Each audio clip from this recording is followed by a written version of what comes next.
আগের পার্টে দেখেছিলেন আমি প্রিন্সকে খুঁজছিলাম আর প্রিন্সের সাথেই ধাক্কা খাই। কি হয়েছে ফিল? তোমার পেনটা আমার কাছে ছিল, এটাই ফেরাতে এসেছি। প্রিন্স আমার কথা শোনো, আমি তোমাকে কিছু বলতে চাই। দেখো প্রিন্স, যা হয়েছে বদলানো যাবে না, কিন্তু আমরা সব নতুন করে শুরু করতে পারি। তুমি আসলে কি বলতে চাও? এটাই যে আমি তোমাকে ভালোবাসি, আর আমি এটা বলতে পারি যে আমি থাকতে পায়েলের কথা তোমার মনেও পড়বে না।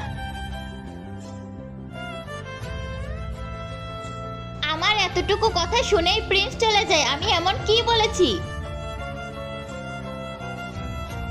বন্ধুরা, আমি আজ ফিলের কথা একটুও নারাজ নয়। দুঃখের কথা এটাই যে পায়েল আজ আমার সাথে নেই। ফের আমি প্রিন্সের পিছু করে ওর ঘরে আসি। এখানে কি কাজ তোমার? প্রিন্স একবার আমার কথা তো শোনো, দ্বিতীয়বার আমার চেহারা কখনোই দেখাবো না। বন্ধুরা, ফিল আমাকে এতটা ভালোবাসে যে ওর ভিজা কাপড় দেখেই বোঝা যাচ্ছে। তারপর প্রিন্স কিছু না বলেই আমাকে ঘর থেকে বের করে দেয় আর আমি দরজায় হাত আটকে দিই।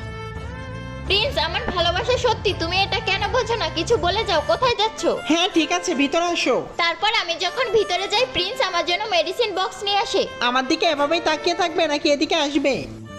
ফের আমি প্রিন্সের সামনে গিয়ে দাঁড়াই। চলো তোমার হাতটা দাও। তারপর আমি ভয়ে ভয়ে হাতটা দিই আর প্রিন্স আমাকে ভালো করে মেডিসিন লাগিয়ে দেয়।